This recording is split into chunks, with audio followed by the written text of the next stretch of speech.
Sinong ino-overtime mo? Tinamaan naman agad. Ito naman. Mga yes, Brenna, bakit me, Ganda Wanda, kasama nyo pa rin dito sa 101.1 Yes FM. Napakasarap naman talaga pumasok ng may inspirasyon. Sa hirap ng buhay ngayon, alam ko naman na kahit gaano kalaki ang sweldo mo, maliit pa rin yan para sa bansang ito. Ala, si Diyos! Legit, napak! Diba? Kahit anong malas ng araw mo sa trabaho, may kabig may bawi, diba? Parang ano ba yan? Pinagalitan na naman ako ni boss, pero ganda ng crush ko.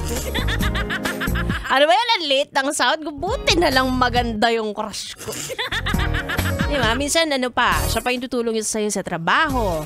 Diba? Sumahod ka na, nakaharot ka pa. Natapos mo pa ang trabaho mo. Ewan ko sa inyo, puro kayo kaharutan. Hindi naman kayo magkakatuluyan yan. Charot na. Tinatamaan dito.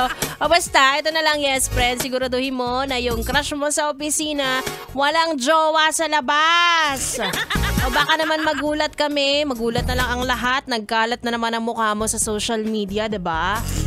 At gaya ng tinuro sa atin sa school, matuto tayong mag-research, matuto tayong magkalkal ng resibo, ebidensya at kung ano pa man. Kasi baka sa dulo, diba, tayong agrabyado. Marami dyan na hindi nila alam na kabit sila. Kaya ikaw kung malalaman mo naman na third party ka, ituloy mo pa. Bigyan mo pa ng sakit sa ulo yung sarili mo. Manira ka ng pamilya. Pero dapat ready ka sa karma. Alam mo na yan eh. Usapang cheater na naman. Nagiinit na naman yung ulo ko, di ba? Ay, nako. Lubos-lubusin mo na yan hanggat hindi pa nagre-resign, di ba, Diyos mo? Anyway, isa pang galit sa mga cheater. Makakasama ko na sa aking pagbabalik. Ang Bibi nyo on air, Bibi ko naman off air. B-Boy!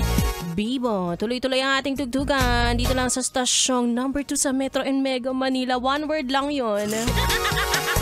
101.1 Yes FM Solid.